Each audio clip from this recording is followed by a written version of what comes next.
Hello, everyone. Welcome to the Scumdogs Kennel. I'm your host, Chris Williams, and in today's Cryptid Corner mini-episode, I have more bizarre stories to read to you today, folks.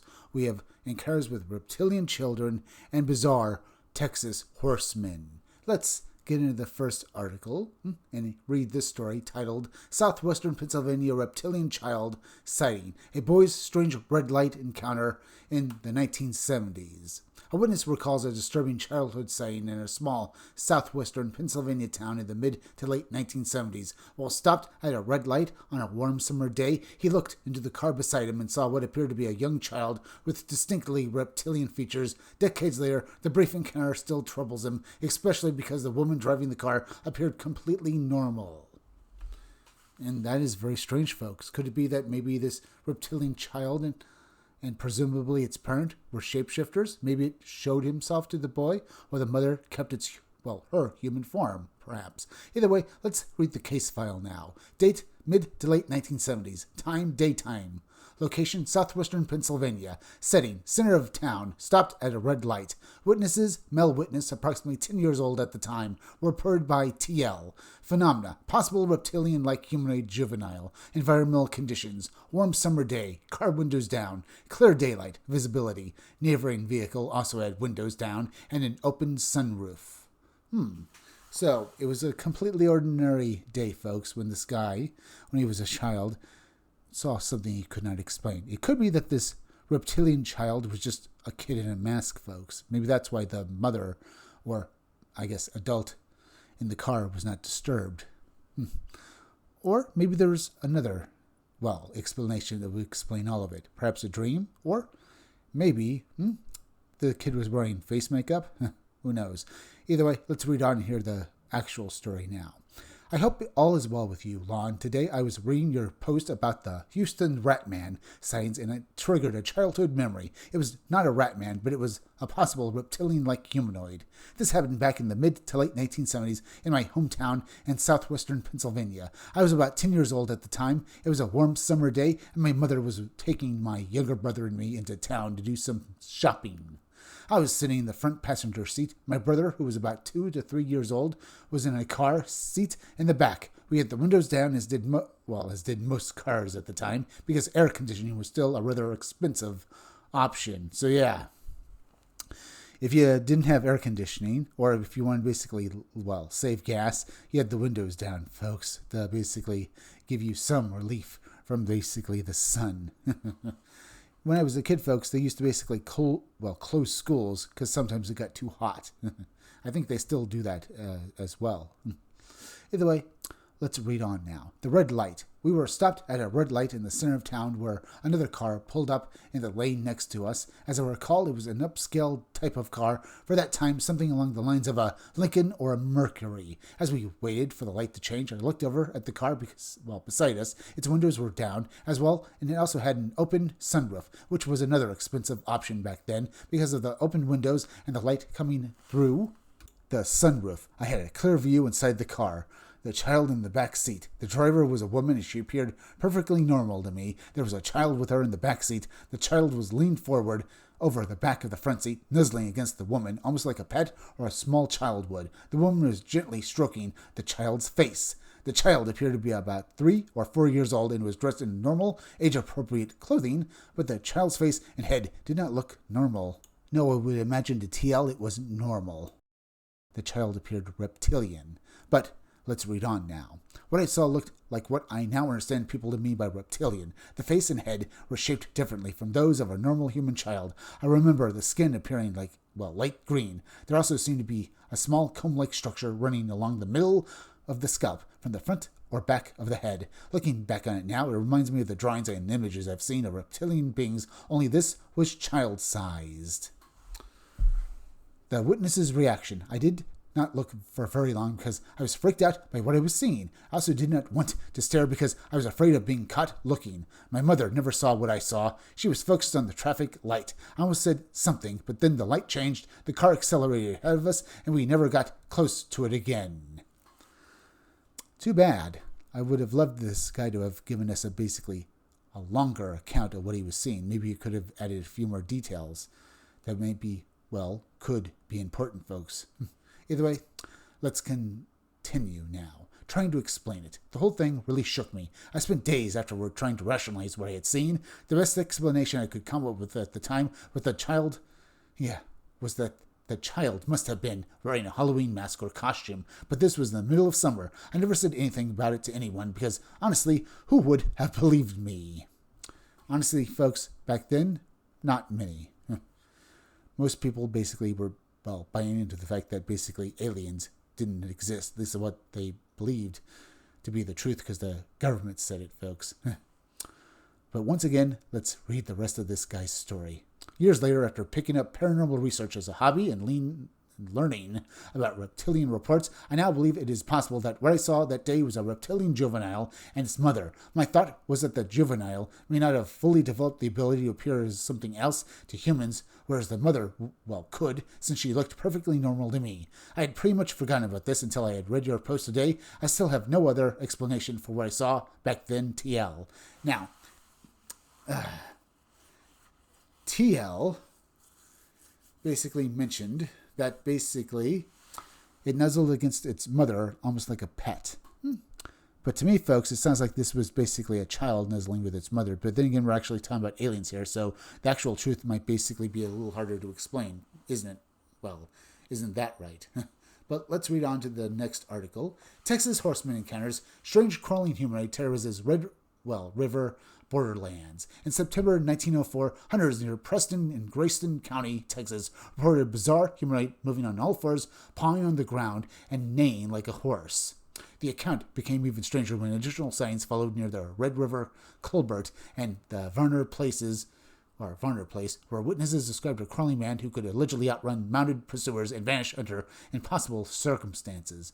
But is this actually an account of a paranormal entity, folks, or maybe a hoax? I would not be surprised if either is the truth. Now let's read the case file. Date September 1904 with additional reports from 1905. Time not given. Location near Preston, Grayson County, Texas, in the Colbert Indian Territory, now Oklahoma. Settings: riverfront woods. Riverfront woods, actually. Roads, rural properties, hen house, and nearby fields. Witnesses, hunters, local residents, children, and pursuit parties. Reported by the Dallas Morning News, September 3rd, 1905. Phenomenon: horse-like humanoid, crawling man, anomalous animal behavior, possible blood-draining incident. Environmental conditions: riverfront woods, and that's once again riverfront woods, folks, and rural Red River borderland terrain. Specific weather not given. But is that important, folks? It might be a key detail here, folks, because maybe the weather or environmental conditions played basically a hand in the sightings. Perhaps maybe these sightings were hallucinations brought on by weird weather effects. It's a possibility. So it's sad that the actual weather wasn't, I guess, recorded, folks. But let's read on. The first incident reportedly occurred in Grayson County, Texas in September 1904. Nearly a year earlier, people living along the riverfront near Preston were stirred by reports of a strange being in human form moving through the woods. The initial sighting: a party of hunters first noticed the figure after hearing what they believed was a whining of a startled horse in the undergrowth. When they investigated, they saw what appeared to be a man on all fours pawing at the ground and neighing like a horse. As the hunters advanced, the strange being ran off on his hands and feet. The pursuers gained on him quickly, but then he suddenly sprang upright and covered the short distance to the river. He plunged headfirst from a fairly high bank into the water and swam across to the Indian Territory side. Which is an interesting detail, folks, because I imagine these men weren't too keen to basically follow him into Indian Territory and possibly worrying about attack. But we can discuss that point later. Let's continue with this particular story. The river crossing. When the being reached the opposite bank, he stood up, shook himself like a horse that had just come out of a bath, and then let out what witnesses described as something like a horse laugh. He then disappeared into the woods. Some months later, he was reportedly seen again under similar circumstances, this time west of Woodville on the Indian Territory side, because obviously, folks, this proves this being at least had human-level intelligence, because the fact that it was staying basically in an area where most, people wouldn't have basically interfered with him, basically shows, as I said, some level of intelligence, because he knew that the townspeople wouldn't go into Indian Territory. At least they basically, anger the Native Americans there, folks. Or maybe some other thing could have happened. But yeah, that shows clearly some level of intelligence on this horseman here, folks, and that it seemed basically planning this out, at least to some level. But let's read on. The Crawling Man reports. Only a few weeks before the newspaper account was published, a man was seen crawling across a road in plain view of several people near where the horseman was first reported. He disappeared before anyone could organize a proper pursuit. Since the previous Sunday, people living near Colbert, about 10 miles east of Preston, had been searching for a man who was acting strangely, crawling about like a snake. When pursued, he would jump on his feet and outrun the fastest horses ridden after him. Some witnesses who chased him on foot claimed they fired at him at close range. If the bullets struck him, they appeared to have no effect. So, that could basically show that this entity was indeed a cryptid, folks. Maybe a spirit? The fact that it basically could act like an animal and run as fast as a horse is either maybe an exaggeration and tall tale added to the story, or indeed evidence that basically people were witnessing, strange abilities that this horseman had. Like, superhuman speed. But let's get back to the story, because I want to get through the entirety of it and then give my opinions on the stories we read today, folks. The vanishing incident. As late as the evening before the article was published, children claimed to have seen the Crawling Man again near the Varner place, about 6 miles from Colbert. A telephone message from Colbert confirmed earlier reports sent from Durant, describing the excitement in the area and the formation of several search parties. However, public enthusiasm reportedly dampened after some witnesses said that when close-range shots were fired, the peculiar being was standing in the open and very near them, yet vanished with the smoke of the gunpowder. So, here we have basically people describing teleportation, or, I don't know, maybe just literally a spirit dissolving into, nothingness, folks, because that's the only way I can describe it. Either basically this is a tall tale, or them describing somehow this entity literally disappearing right before their eyes. Either way, strange. But now, once more, let's continue with this story. The henhouse incident. At the Varner place, the Bing reportedly crawled into a henhouse. Later, a dead chicken was found in a nearby field. The bird had been bitten in the neck, and there was an appearance that its blood had been drawn. Although the excitement had somewhat cooled, residents in the Varner neighborhood were preparing for another large roundup that afternoon and night. Probably at this point to finally either catch this weird lunatic or finally just, kill him and be done with him, folks. Because they basically had apparently been shooting at this man before. I feel kind of sorry for him, folks. Either way, I can also feel sorry for these townspeople because they had no idea what the identity of this actual man was.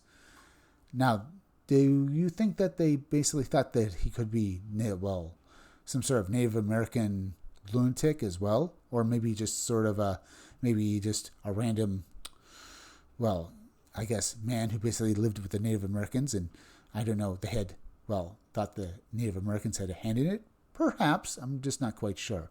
All I can say, folks, is that it was a bizarre story, and they wanted to basically catch this man, but apparently they just couldn't keep up with him. But, folks, an idea has occurred to me that this Texas horseman is really familiar. It reminds me of the Phantom Attacker phenomena. Beings like Spring Hill Jack and the Mad Gasser Multoon. Strange beings with weird powers like the ability to leap long distances like Spring Hill Jack, much like this Texas horseman has the power to basically, run like a horse and is immune to bullets. So, there's that right there, folks. But what about the reptilian child? Maybe this entity and the sighting of it proves that alien beings and hybrids have existed here on Earth for decades, and they are all around us all the time. Perhaps that is the actual truth of the matter, which changes everything, doesn't it, folks? But now, folks, we are clearly at the end of this video, so please go subscribe to my YouTube channel. Read comics, they're bad for you. You can use the YouTube link down below in the descriptions or the chat to go subscribe to me. Hit that like button for me. Make sure you're still subscribed. Leave some comments down below. Hit that bell for notifications. Make sure at the part of the bell that give you all future notifications, and please share this video out. I'm Chris Williams from the Scumdogs Kennel. Thank you all for joining me. I'll be back again tomorrow with another great video, so be sure to come back again then. Until next time, folks, I'll see you all again soon.